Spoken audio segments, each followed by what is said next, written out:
Good afternoon, everyone, and welcome to the latest in our PaCCSC and CST Seminar Series, Perspectives on Consumer Involvement in Research. My name is Fran Hyslop, and I'm a Research Assistant and Grant Writer for PaCCSC and CST at UTS, the University of Technology, Sydney. PaCCSC and CST are the two clinical trial collaboratives that sit under IMPACCT at UTS. IMPACCT is the Centre for Improving Palliative, Aged and Chronic Care through Clinical Research and Translation, and we focus on interdisciplinary collaborative research. I'm loving seeing all the countries that are coming in the chat, and I'd like to acknowledge the Gadigal people of the Eora Nation, upon whose ancestral lands our city campus now stands, and the people of the lands from which all our attendees join today.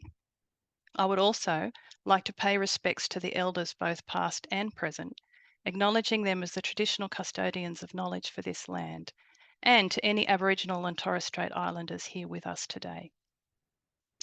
This seminar was instigated by Imelda Gilmore, who's here with us today, and we've also invited Phil Lee to contribute.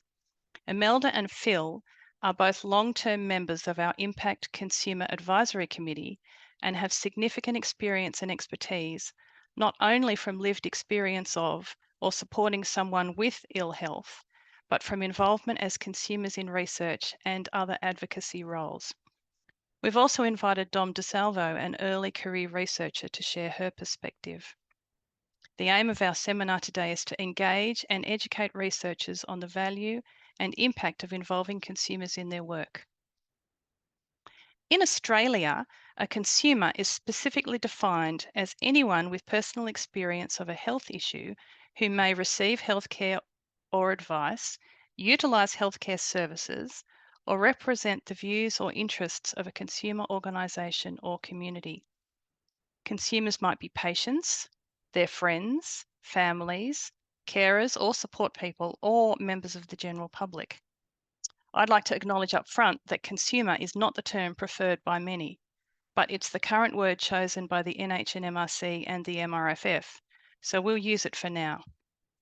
The National Health and Medical Research Council, the NHMRC, and the Medical Research Future Fund, or MRFF, are the major funders of health and medical research in Australia and are some of the major sources of our research funding here at IMPACCT, PaCCSC and CST. Consumer involvement in research is much more than participating as subjects. It means researchers working in active partnership with consumers throughout the research process. Both the NHMRC and MRFF actively encourage the inclusion of consumers in research from inception to completion, recognising that consumers are the ultimate funders, users and beneficiaries of research and innovation. Consumers not only have valuable contributions to make to research, but a right to be involved, and consumers are enthusiastic about being involved beyond being a participant or a subject. Consumer perspective is so important. We all know from our own lives that experiencing an event teaches us more and teaches us differently than reading or hearing about it. Experiential learning is, in fact, a whole philosophy of education, based on the notion that in an individual's life's experience, education and work play a central role in their learning and understanding of new knowledge. This is knowledge that we as researchers cannot have access to. Even if we've experienced the same event, we know that different people from different circumstances experience the same event differently. Our experience as researchers, and furthermore, people with some level of familiarity with the health system, will be different to a person without that background. Even if we have a researcher with lived experience on our team, someone wearing both hats, if you like, they will have experienced the same event differently. And the evidence is that people only wear one hat at any one time, and that we unconsciously choose to wear the hat that suits us best at that time. So a researcher with lived experience definitely brings a valuable perspective, but they cannot represent lived experience in the same way as a non-researcher. The expertise, the knowledge, the skills, and the wisdom that those with lived experience can bring includes not only what that person learns about their condition or the condition of the person they're supporting, but also what is revealed to them about their community and the world through that experience, and what is learnt through engagement with and connection to other people with lived experience, including individuals, communities, and online groups. Consumer involvement at all stages of research, from inception to data analysis, interpretation, and translation of research results into medical practice, enhances our ability to achieve the objectives of the NHMRC and MRFF funding. And since the NHMRC and MRFF will choose to fund those applications which look most likely to achieve their objectives, they're looking for consumer involvement. The MRFF guidelines note that while consumer involvement is not a requirement of funding at this time, it is nonetheless expected and viewed favourably in the assessment of grant applications. And of course, the reason for this is that consumer-informed research is better research. Consumer-informed research results in research projects that are more likely to succeed, that are more likely to answer the questions that the community wants answered, and more likely to result in better health outcomes for our community and our nation. Consumers bring a broad range of valuable perspectives and experiences, as well as diversity in culture, linguistics, gender, and ability. There is good quality evidence that consumer involvement builds trust between researchers and consumers, increases recruitment of participants, and improves the quality, outcomes, relevance, and impact of research. Strengthening consumer involvement will also align Australia's health and medical research with international best practice and builds the quality and international competitiveness of Australian research. On that note, I'd like to welcome and introduce Imelda and Phil, who have graciously agreed to join us today. Imelda worked in IT and data management and has been involved as a consumer in research since 2014. Imelda's late husband, who had young onset Alzheimer's disease, had wanted to contribute to research and make a difference for someone down the track in their journey with dementia. Phil worked initially as a general practitioner in Western Sydney and then as a palliative medicine physician. He was the Director of Supportive and Palliative Medicine at Western Sydney Local Health District and Westmead Hospital. Phil has a deep interest in palliative care and community understanding of what palliative care can offer people through all stages of their life-limiting illness. And Domenica Disalvo is a postdoctoral research fellow at IMPACCT, where she focuses on palliative, age, and chronic care research. Dom has a passion for engaging consumers to better align research to consumers' perceived needs and improve patient care and treatment. So welcome, everybody, today. Perhaps we could start with you, Imelda. Can you tell us what motivated you to first get involved as a consumer in research? Yes, thanks, Fran, and good afternoon, everyone. When Graham was diagnosed with Alzheimer's disease, one of the first things that we talked about as a couple was how he might be able to make a difference for others who would follow him on this difficult journey. We were asked by Alzheimer's Australia at that stage if we were interested in contributing to media and or research, not really understanding what that would be about, but it seemed to be an opportunity to be able to fulfill Graham's wish to contribute. And so the very first research project we became involved in was the INSPIRED study, which I believe was conducted by the Uni of New South Wales, a longitudinal study following the progress of a person living with dementia.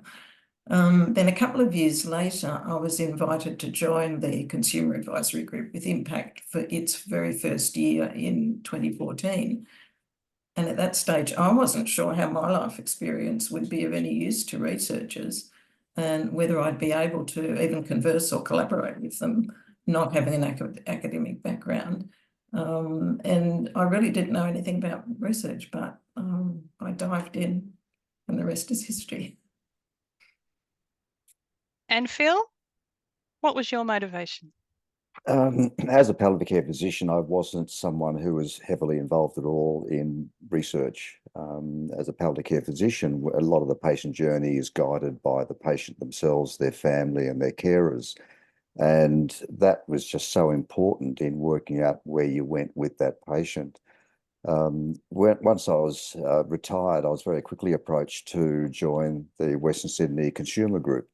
And that was a learning experience where I realised that just as patients, carers and their families could contribute to patient care, the consumers and the community could really contribute to patient-focused research. And I was subsequently also invited to join the palliative care and cancer symptom trials groups. And the first few meetings of that were really quite remarkable in the impact the consumers had on the inexperienced researchers. From a personal perspective, I've been through a journey as well with my father and father-in-law both dying from cancer in a palliative care unit. My mother had prefrontal dementia for 11 years and she died in an aged care facility. And my soon-to-turn 100-year-old mother-in-law has breast cancer, which is being managed conservatively, not with treatment, with observation. And so research is obviously really important in working out what is the most appropriate way forward, not only for good research results, but to focus on the outcome for our community. And you mentioned the impact that the consumers had on the research. What are some examples of impact that you've seen? Well, very early on, I was invited to become a consumer representative along with two other consumers on a research project in Western Sydney. And that research project took 3 years, and it was a consumer representative experiences of a partnership with healthcare workers in Australia. And I was very nervous about becoming involved because of my lack of research background. And when I first saw the description, and excuse me if I read it because I still can't remember it, it was a participatory constructivist paradigm and hermeneutic phenomenological approach to analyze interviews. Now, And you can't remember that? and the three consumers were really anxious about being involved. But what we very quickly realized was we weren't there for the research skills. What we were there for was to give our comments from a consumer perspective. And as we read the interviews over a 3-year period with consumer representatives, it really mirrored our own experience. And we were able to almost interpret that for the scientific researchers. So often the comments that were made weren't really clear to the researchers, but the consumers, it was very clear. And the end result was that the one word that came out of that whole paper that was published was the word respect. And if you look at respect for consumers, it's at all levels. Respect at the start of research, respect for the consumers' comments, respect for their comments about the outcome of the research. So that's become a really important part of consumer engagement, whether it's with healthcare, with the consumer councils, or whether it's with this research group. Yes, that's so important. Imelda, can I ask you, in what areas do you think you've made a difference as a consumer? Look, there are so many projects I've been involved in. I'll just highlight just one or two of them. One is one that's been going for a few years now, University of New South Wales, with Dr. Craig Sinclair, the early project. It's around advanced care planning and encouraging people who are still living at home but in a care program, older people, to think about advanced care planning. It's a beautifully designed project, and I didn't realise at the time when I signed up for this one, and the reason I may have been asked was because I had done an earlier study at University of New South Wales, the Dying to Know Day groundswell project with I can't remember the researcher's name, but that was all around advanced care planning. And so with this project, Graham was already in care. In fact, he may have died at that stage, but when he went into care, I prepared a photo book, which was the story of his life. And it was probably about 30 pages, and it gave care workers an insight as to who this person was that they now had as a resident in their aged care facility. I shared that with the project team, and they actually have ended up using that in the training of the research assistants who are harvesting the data and working in this project. And I found that really, again, a wonderful, that's my husband's legacy, that his journey, has contributed to their study. And I found that quite enthralling. And that's such a beautiful thing, because it brings the personal aspect back into the care, where the person may not be the person that they used to be, but seeing that book and seeing those photos helps the healthcare workers understand more about who that person was, rather than who they necessarily see in their situation of care. Yes, that's right. And I think what was so helpful for the team was that it was actually a consumer showing how this could be done, because what they were going to be doing with these participants was actually trying to do the same sort of thing. And so to see something that's already been part of someone's life, they found that really important for the study. So you found it a bit of a snowballing experience, have you, in that you're involved in one thing and that's led to being involved in another thing? Is that how you've continued? That's probably a good way to describe it. I think you kind of get known, and because researchers are now, more and more researchers are tapping into consumer advisory groups, and I've been part of, there's a group called Voices for Palliative Care, which is in Melbourne. I think it's the University of Melbourne, or St Vincent's Hospital in Melbourne. And there are people who will see me in, for example, in a meeting, researchers who will come to an IMPACCT incubator meeting, and we learn about their project, and then we express interest if it's something where we think we can contribute. So it's kind of this ongoing thing, and then they learn where certain consumers have certain life experiences. For example, my husband, of course, had dementia, and then there was palliative care and end-of-life care, and also aged care, an aged care facility. And so any disease can quite likely, in later years, involve dementia. A lot of diseases will involve palliative care, end-of-life care, and so it may be a cancer project, but they see that what I've contributed so far may be helpful for them. And one other little snippet, I'm also known as an exceptional editor. So when you're writing your grant application, when you're writing your proposal, when you're writing the protocol, all of those documents, people love it when I get back to them and say, well, I can't really contribute to the clinical side of this, but hey, these are some suggestions as to how you can improve your document. We all have different skills that we bring. Yep. And I think Phil would agree with that as well. Yeah, definitely. And have you, Phil, found a similar thing, the snowballing effect of being involved, one thing leads to the next? Yeah, I think the hardest thing is learning to say no because of that snowballing effect, so you can rationalize your life.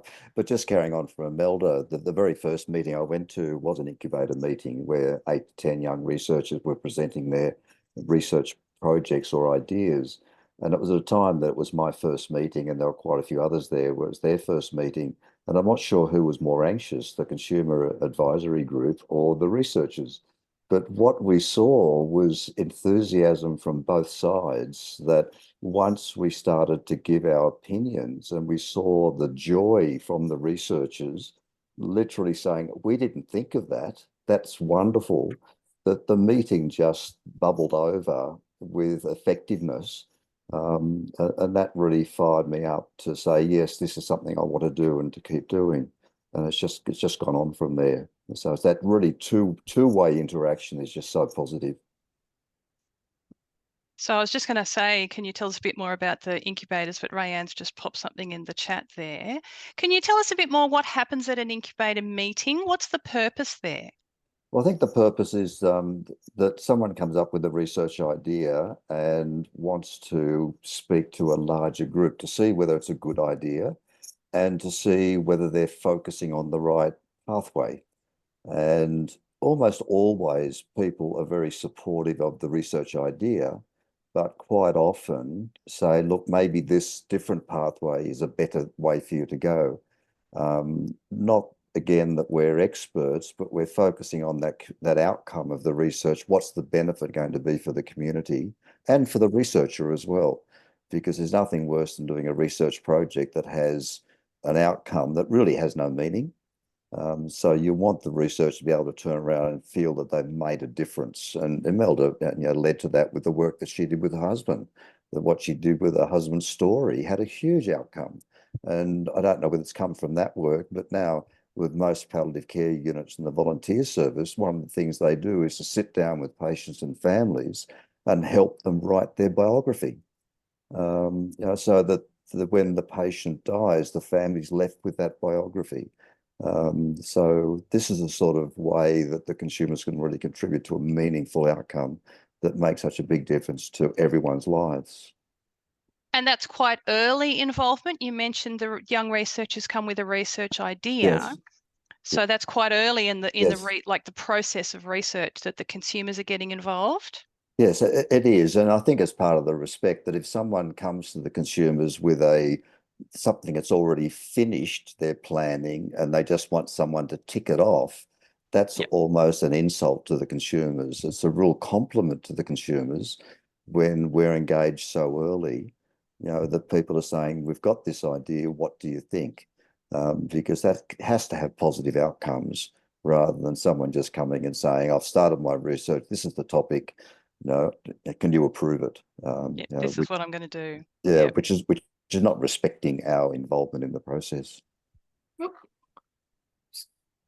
So what do you think, if it's important for consumers to be involved so early in research, what do you think are some good ways to encourage that involvement? You've mentioned incubators. Are there other ways that consumers can get involved in research at that early stage? Look, I think. Sorry, go on, Imelda. Sorry. No, you go. I think one of the important things, particularly that I've noticed at UTS, and this is, again, it's related to the IMPACCT Consumer Advisory Group. What we used to start the year off with was the young postdoctoral or doctoral students coming in, sitting with the consumers, as Phil said. But I think not only should it be a significant part of the university encouraging anyone who's going into research in, whatever year of their degree that's going to be, that, that the whole consumer input area is becoming more and more important, but also advertising, if necessary, to the already functioning researchers. All of the many of the peak bodies now have their own consumer advisory group. For example, I'm a dementia advocate for Dementia Australia, of course. But there are many of these peak bodies now, depending on what you're focusing on, who you need to go to and say, look, I'm going to be doing this research. Can you put this out to your consumers and see if there is someone who would like to contribute to that? And also, the other point I think too is sometimes research, of course, is laboratory-based, highly scientific. And you would say, why on earth would you invite someone like Imelda Gilmore, who has a background in database administration and computers and nothing at all medical or clinical? Why would you invite her? It's just part of it really is getting to the stage where, firstly, you can explain your research in lay terms, and that lay expression of the research is so important. I've actually got one project where they haven't received their grant yet, but I've been contributing to their writing so far over the past 12 months. But it's all laboratory based. It's very highly technical. But in terms of that lay summary, I've got to say, to put it in the words of Albert Einstein, if you can't explain it simply, you don't understand it enough. Definitely. And Imelda, you mentioned young postdoctorate researchers. Dom, if I could ask you your perspective, how have you found involving consumers in your research? It's been so helpful. So I was definitely one of those early career researchers who presented a proposal of a research I did to our IMPACCT Consumer Advisory panel. And I found it so helpful in terms of, I guess, feeling confident that what I was trying to achieve was going to be beneficial for the particular population that I was looking at. So I'm really interested in improving medication management for people with dementia. And so looking at different ways of getting people with dementia to want to participate in interviews, how that would happen in reality. I think getting the panel's real world kind of experience of what would be a likely way of doing that was really helpful. And I think also just the amount of confidence it gives you knowing that you're on the right track. I thought that was really exciting as an early career researcher. We definitely look at things maybe a little bit more theoretical, and we just see things on paper sometimes. We might be removed clinically from a certain area. And so paring back all of that research jargon, I think getting their real world perspective is really helpful because you can't hide behind those technical terms. It makes you really isolate what you're trying to achieve and how you're going to verbalize that to people in the community. And I guess if you're trying to you know, go for grants or something like that, you really need to know how to explain things in lay terms. And I think us researchers we're taught to be very flowery in our writing, and I think we need to learn to go back to the basics, and sometimes that can be scary and hard. So having consumers involved in that process is so helpful. So you're saying hearing from people who have that actual experience, what kind of recruitment methods, what kind of assessment methods are actually going to work, actually results in more successful research. And That's the research right, is more yeah. likely to come to a conclusion in the first place and come to a helpful conclusion, a conclusion that's going to help patients, which is, of course, what we're all here for. What are some of the challenges that you've found involving consumers, Dom? That's a good one. I think for my particular area of focus, I think when you're wanting to have consumers as part of maybe a focus group, and in my case, I really wanted to get the experience of people living with dementia as part of those focus groups. I think different varying levels of cognition can sometimes be challenging. And so I think you just have to be really creative and open with how you're going to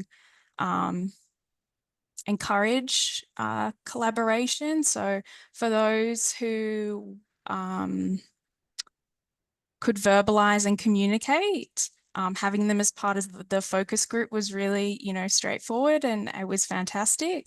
And then for others, you know, sometimes being with like a crowd of people or a few people can be really overwhelming.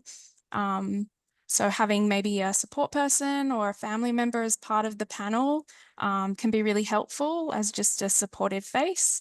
And also their participation is invaluable as well. Having carers or family members who provide support as part of those focus groups was really helpful. And then I had in one instance actually someone who really wanted to participate and provide their experience, but wasn't comfortable in a focus group. So I sent out some simple questions on like a hard copy document and mailed that to that person. And I received their responses to those questions. And then I fed those questions into the next focus group. So their input could, you know, encourage the discussion, which was and great. Shaping the research, their input, shaping the research as you go along. Yeah. So while they couldn't be they didn't feel comfortable being part of the focus group, their opinions and experiences could be verbalized in the focus group, and discussion could continue on from that. So I think learning to be flexible and open and not overly rigid in what you originally planned. You know, you might have written an ethics application in terms of how you were going to do these focus groups. Sometimes if that needs to be in your ethics, sometimes not. Anyway, that's confusing. But knowing that you might have to pivot is something you need to just feel comfortable with. So, yeah. Yes, I was thinking about ethics as you were saying that. Linda's got a question about carers. Were carers included as well? Yes, yes.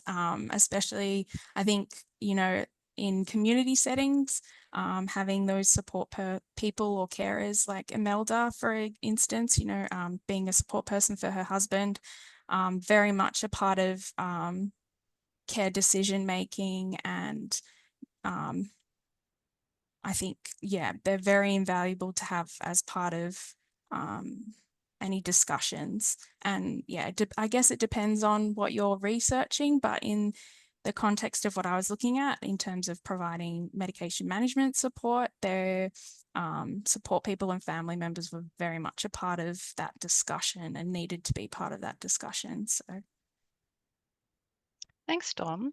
Phil, if I could ask you, as a consumer, what are some of the challenges that you find being involved in research? I'm fortunate having a medical background, but I think for a lot of consumers, health literacy is a big challenge. There are so many acronyms that are used, and I think one of the big roles for consumers is to help out with patient leaflet handouts that often they're prepared, they're given, and you read them and you think, I can't actually understand what that's saying, and that's with a medical background. So in both healthcare and in the research, I think it's a really good role for consumers for those forms to be submitted to the consumer group, just to give their opinion, not on the actual, what the message they're trying to get across, but how they're getting that message across. Because with all research where you involve patients, you need to provide that patient information leaflet. And if they don't understand it, well, it's a waste of time. So I think that's a challenge. And in the healthcare system, with all sorts of protocols, they all now have to be run via the consumers. And so the Consumer Council just flags that what projects are available to be reviewed, and people have an interest in that area, put their hand up and review it. And that's a really structural way of doing it, because you then identify people who have an interest in a particular area and have from a lifetime experience, and they can really give positive feedback, you know, so that the word that is getting out to the community can be understood. Because again, as a clinician, you often spoke to patients, you spoke to families, they had a blank look on their face, and you virtually had to say, can you just repeat what you understood I said? And often then you're responded with a blank face. So that communication is just so important. And I found from my experience, the communication between the consumer group and the researchers has been really positive. It's been very, very good. And often the advice that's given by the consumers is about communication, about, you know, not just what the research project is, but how to communicate it.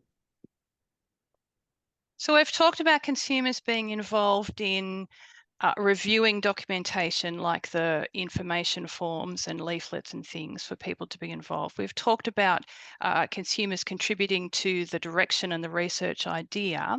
Imelda, what are some of the other things that you've been involved in with respect to research? Look, one of the things that's happened I think it was just before COVID started, I was invited to be part of a research ethics committee, the Medical Research Ethics Committee at UTS.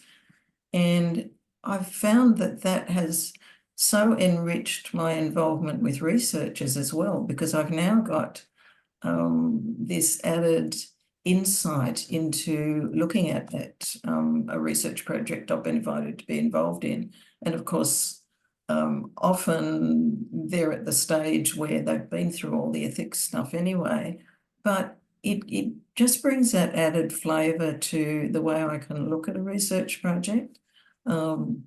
And look, I have to say, one thing personally as a consumer, I have the highest respect for the research community, because you guys are doing so much to change life for people like my husband, and who knows, perhaps me down the track, whatever, so some disease, I have to die, so I'm going to get some disease. But just, I'm enthralled with the passion that I see in consumers. And I look at people like Dom, and the world that's open to her, and with these brilliant minds. And I think in that sense, especially here in Australia, and because it's now globally so easy to collaborate with people on the other side of the planet. And again, I think COVID has done a wonderful thing there. It's just, I'm probably involved with 7 or 8 universities in Australia. I couldn't have done that without COVID, because we didn't have Zoom operating then. And so, yeah, it's been a wonderful journey. And what I'm seeing now is the initial hesitancy about researchers, almost that coldness in the room that we used to see a few years ago. That is actually changing. And I know the standards that have come out have contributed to that anyway. But just education and researchers seeing how significant our help with their projects can be.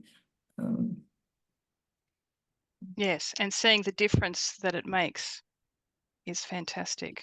Have you got any advice that you would give to researchers? I'm going to ask all 3 of you this. What advice would you give? If you could give one piece of advice to young researchers, what would it be? Imelda, can we start with you? Yes, I would say as a young researcher, prepare to blow your mind, because if you will involve consumers right at the start when you're first thinking about your project, consumer advisory groups from whatever university you're at, or peak organisations, prepare for them to blow your mind, because as consumers, we want to make a difference to your research and to the outcome. Thank you. And Phil? Look, it's very similar. If consumers are feeling a bit nervous about engaging with consumers, go into that engagement excited and with a positive thought, because if you speak to other researchers who have been involved with consumers, you'll learn very quickly that it is a very positive engagement. And it's more about what else can I get out of this. I'm just really excited and looking forward to what they'll contribute, and see what other areas you want to ask questions about. Because consumers, as you've noticed, don't mind being asked questions. So rather than just presenting, have questions prepared to ask the consumers, because the feedback you'll have to keep us quiet at the end of the day. And you mentioned respect before Yes. as well, and I do think that's very important. Yeah. Dom, how about you? Do you have any advice that you would give? Yeah, I think it definitely mirrors what Imelda and Philip were saying. I think as early career researchers, you're leaving the nest of your PhD, and you can be really scared proposing new ideas, but yes, just be open. They're just people. And they have such a wealth of knowledge, and any feedback, whether you might be hesitant about getting negative feedback, but it's not negative. It's helpful. So everything I've been provided, whether it be critical, it is so helpful. And it's exciting. That's all I can say. So just be very open, and I think try and make connections with different consumer groups, start as early as possible and build those collaborations and connections. If you wanting to branch out, I think that's a really good way to continue, because then you can, have a really good formed relationship with those advocates right from the beginning of your research. So like Philip said before, like it's an insult to bring consumers in right at the end when you have already developed something, and then, you know, trying to get a consumer panel together at the end to as a tick box. You really need to be having those discussions really early on, and it's for your benefit. So start early. Yeah, that's all I can say. Fantastic. Thank you so much. We'll turn to a Q&A in just a second, but do any of the three of you have any last thoughts that you'd like to contribute? The only thought is that we're generally not introduced by our backgrounds to the researchers, but I'm just amazed the variety of backgrounds of the consumer reps. You know, when you sort of get to know them and speak with them and you hear their story, the wealth of knowledge they bring to the table is just staggering. And you just meet them and you meet their name and that's all. But, you know, just expect that they have a huge lot of experience behind them, both from a personal family perspective, but a professional perspective as well. And everybody's life experience is going to be different. So they bring something different to the table and something important. Imelda, did you have any last thoughts? Yeah, look, I thought I might finish off this way. To quote Winston Churchill, the most valuable thing in the world is truth.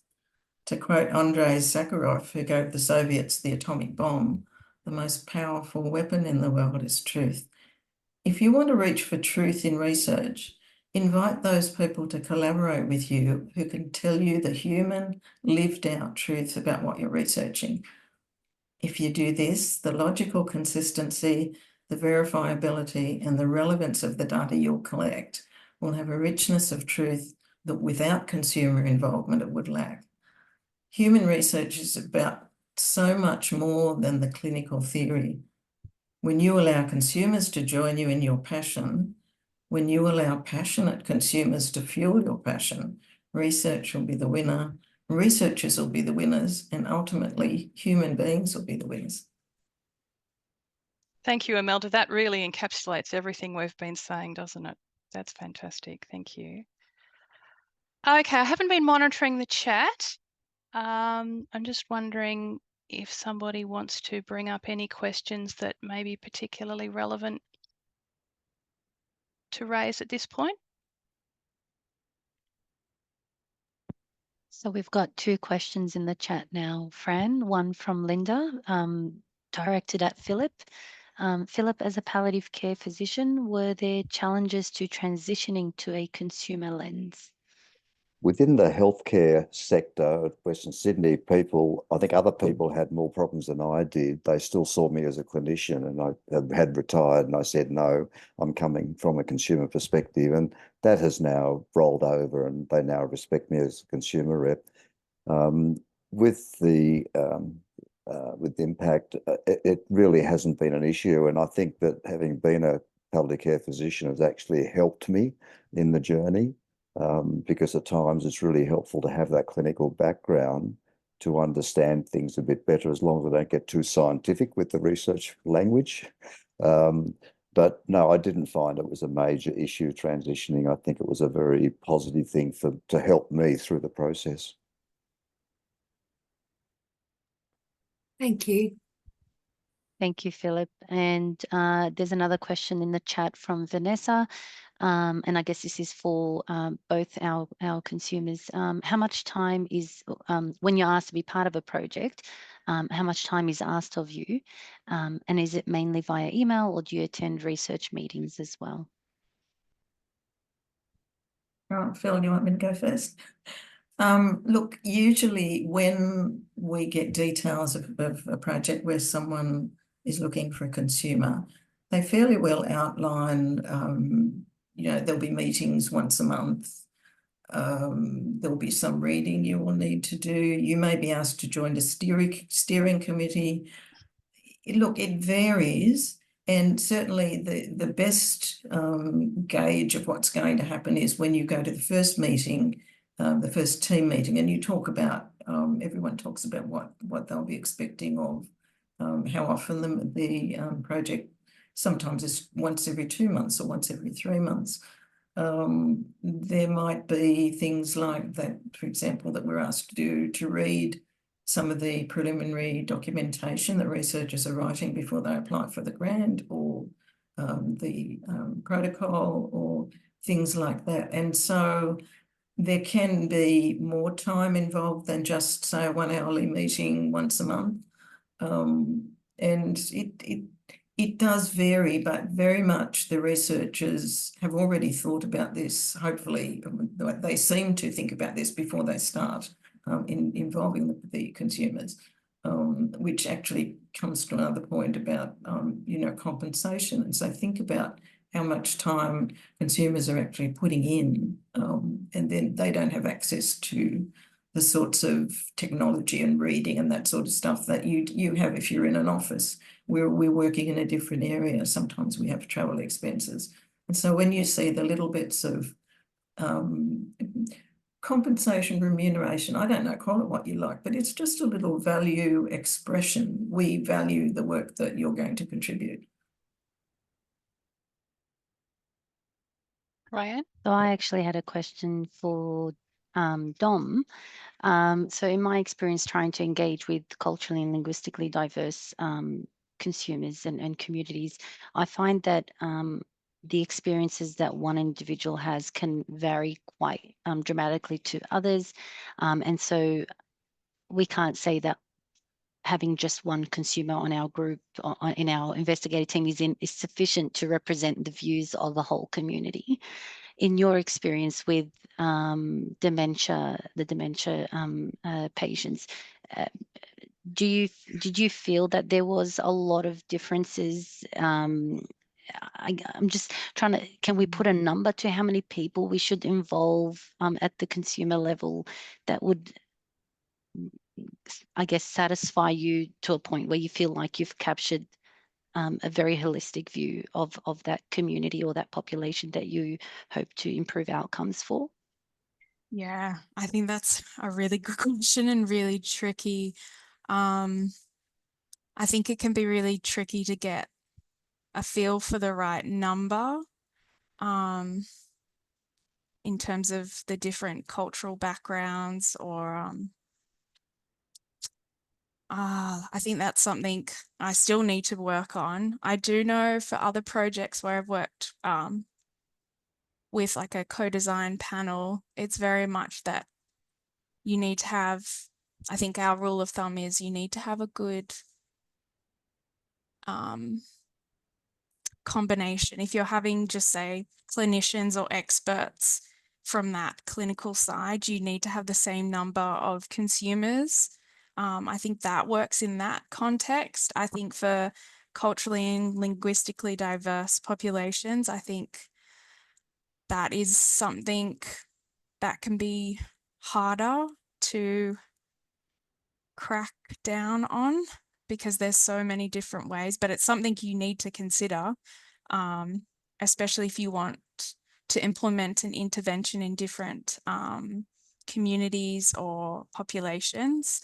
I think maybe also looking at where you're planning to implement a particular intervention, if that's what you're looking at, or you're developing resources and supports, then you definitely do need to have a number of consumers who can provide insights on that.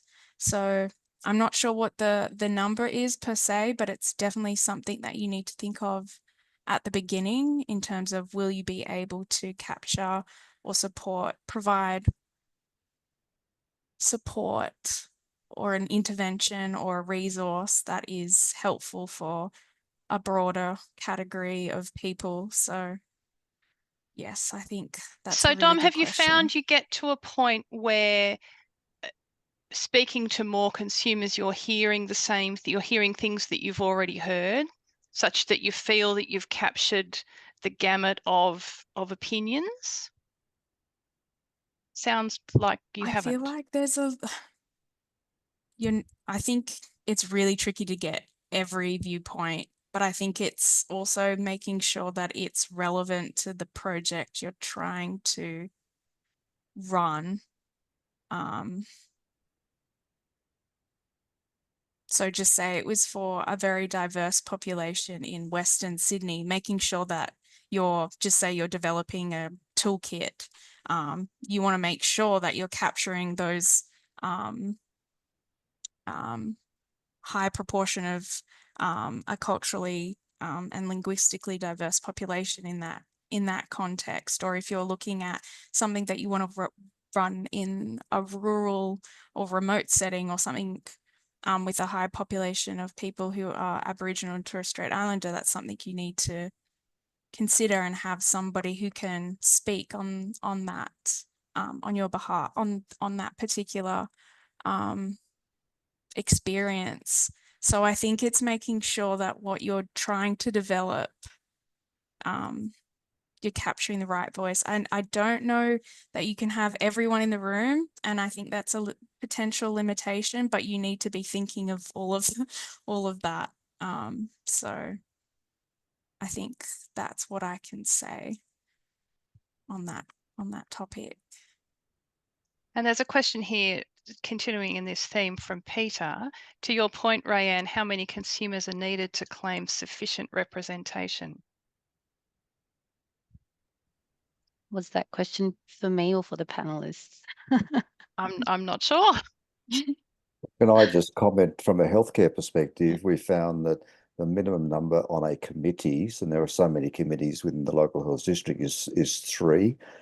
There's been examples where there's been one consumer rep and that person feels like they're totally isolated and are less likely to contribute. So we aim for at least 2, preferably 3. And I think in research is probably a similar number, because not only are those consumers contributing, but they're supporting each other. And that's really important as well. You don't want to feel like you're the only person who's contributing, because that puts a lot of responsibility on you and you may lose your confidence as well. When you hear other consumers giving the same thing, saying the things that are going through your mind, it's very reassuring to me as a consumer rep that that's the way I was thinking as well, and you can support that person. So I think 3 is probably an ideal number in that situation. Yes, the only thing I would add is I would think a 2 would be an absolute minimum, because consumers are also have their own lives and often have health issues themselves. And so if they're on their own, that's a big burden that they're carrying. Meg has a question. What role may consumers have around championing research in communities where there may be hesitancy in engaging with research or institutions? I feel like she's alluding to research fatigue there. Does anybody, she hasn't named anyone, so does anyone have an opinion? It may also be multicultural as well, because I think that a lot of multicultural groups are reluctant to become involved in research. And so I think it's important that we do have a diverse consumer group with people from different cultures, because they're the ones who can reach out to their own community. So that multicultural aspect is really important as well. Thank you. Well, what I do is in the circles where I move, I talk about what I do, and I encourage people to think about, well, maybe down the track when you're not so busy caring for your husband or whatever, you might like to think about being able to make a contribution. Yeah, getting involved and contributing in that way. I've just noticed the time. I'd like to thank everybody for such a fascinating and invigorating discussion. Thanks for questions, your comments and ideas. I think we do need to draw this to a close so we finish on time. I'd like to acknowledge particularly the work of Joe River and Brett Bellingham for some of the ideas that I've mentioned today, and refer you to their co-design Kickstarter, which has been developed here at UTS, which gives an overview of helpful ways to include and increase consumer participation in research. If you'd like to find out more or continue this conversation, the first step would be to either join either PACCS or CST or both. PaCCSC is the Palliative Care Clinical Studies Collaborative based here at UTS. It's the world's largest clinical trials collaborative in palliative care. We work to implement high quality research that continues to improve the care of people receiving palliative care across Australia and around the world.